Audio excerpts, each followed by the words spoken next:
যারা গতানুগতিক ধারার বাইরের গন্তব্য খোঁজেন, যারা জনাকীর্ণ শহর ছেড়ে শান্ত প্রকৃতির মাঝে হাঁটাচলা করতে ভালোবাসেন, যারা চা বাগানের দৃশ্য এবং কুয়াশাচ্ছন্ন পাহাড়ের পটভূমি উপভোগ করতে চান, সেই সব ভ্রমণকারীদের কাছে একটি জনপ্রিয় পিকনিক স্পট হলো মানাবাড়ি।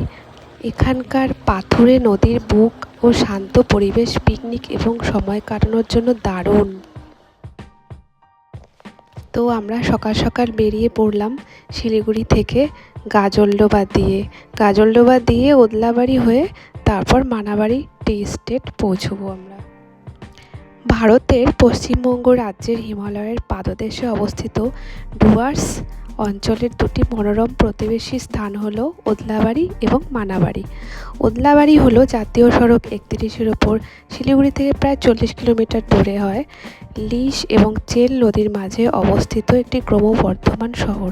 অন্যদিকে মানাবাড়িতে রয়েছে বিশাল একটি সবুজ চা বাগান এবং নদীর ধারে শান্ত প্রকৃতির আশ্রয়স্থল। মানাবাড়ি সুবিশাল চা বাগানের আবাসস্থল, যা তার বিস্তৃত সবুজ চা বাগান, নদীর ধারের দৃশ্য এবং শান্ত ও ব্যতিক্রমী প্রাকৃতিক দৃশ্যের জন্য পরিচিত। তো আমরা গুগল দেখে আগেই বনময়ূরী রিসর্ট বুকিং করেছিলাম। অনলাইনে সব ডিটেলস আছে। তো পাশেই আছে প্যাসিয়ানো রিসর্ট আর তার পাশে বনময়ূরী রিসর্ট, এখানে আমরা বুকিং করেছিলাম। আপনি যদি এখানে ঘুরতে আসেন তবে ১-২ দিনের মধ্যে আশেপাশের এই সুন্দর জায়গাগুলি সহজেই ঘুরে দেখতে পারেন।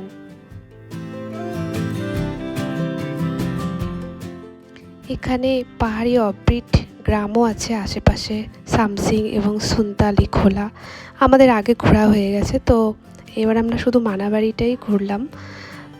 মানাবাড়ি থেকে একটু পাহাড়ের দিকে উঠলে এই সুন্দর পাহাড়ি গ্রামগুলো দেখতে পাবেন। কমলালেবু বাগান, রকি আইল্যান্ড এবং চা বাগানের পাহাড়ি ল্যান্ডস্কেপ আপনাকে মুগ্ধ করবেই। তো আমরা একটু রিসর্টে ঘোরাঘুরি করে তারপর নদীতে স্নান করতে চলে এলাম। এখানে ৩টি পাহাড়ি ঝোড়া বা নদী একসাথে মিশে চেল নদী তৈরি করেছে। ওদলাবাড়ির ২ পাশ দিয়ে বয়ে গেছে এই দুটি পাহাড়ি নদী। বর্ষায় এবং বর্ষার পরে এখানকার নদী উপত্যকার দৃশ্য দেখার মতো হয়। পাহাড়ি ঠান্ডা নদীতে স্নান করার আনন্দ প্রকৃতির খুব কাছে নিয়ে যায়।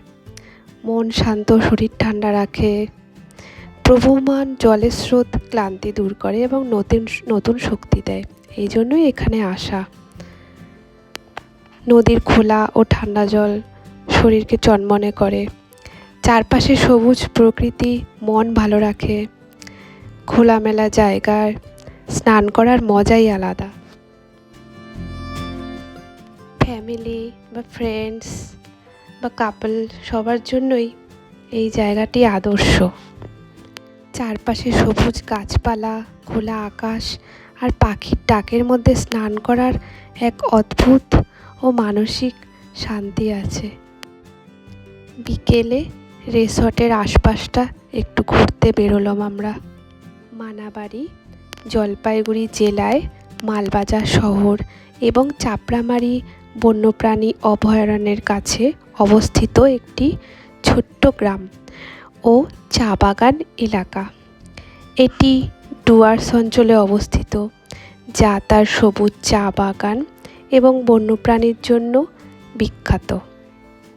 এটি শিলিগুড়ি থেকে প্রায় ৫০ কিলোমিটার দূরে মালবাজারের কাছে মনোরম ডুয়ার্স অঞ্চলে অবস্থিত। উত্তরবঙ্গের ডুয়ার্স অঞ্চলের একটি অত্যন্ত মনোরম এবং শান্ত অফবিট পর্যটন কেন্দ্র মানাবাড়ি। কোলাহল মুক্ত পরিবেশে পাহাড়, নদী এর মেলবন্ধনে ছুটি কাটানোর জন্য এটি একটি আদর্শ জায়গা। ভাগ্য ভালো থাকলে নদীর অববাহিকায় জল খেতে আসা বনহাতির দলও চোখে পড়তে পারে।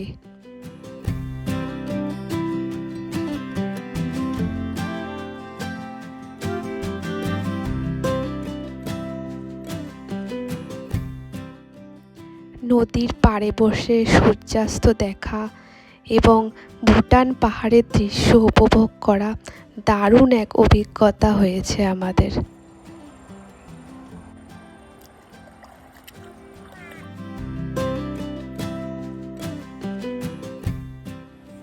যেই রিসর্টে আমরা ছিলাম, বনময়ূরী রিসর্ট, এখানকার চারপাশের পরিবেশ দারুণ।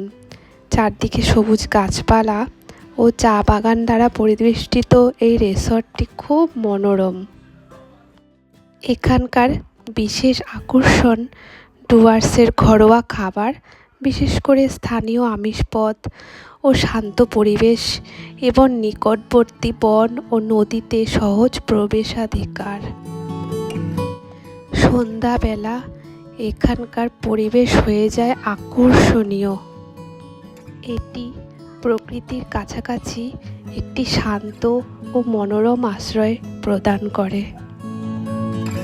এই রিসর্টের নিজস্ব সাফারি রয়েছে, আপনি বুকিং করে আশপাশটা ঘুরতে পারেন।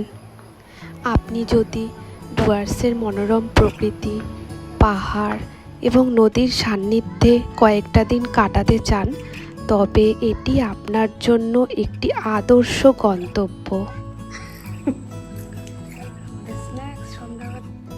শহর থেকে দূরে একদম শান্ত, নিরিবিলি ও দূষণমুক্ত পরিবেশ যদি চান, তাহলে দারুণ জায়গা এটি।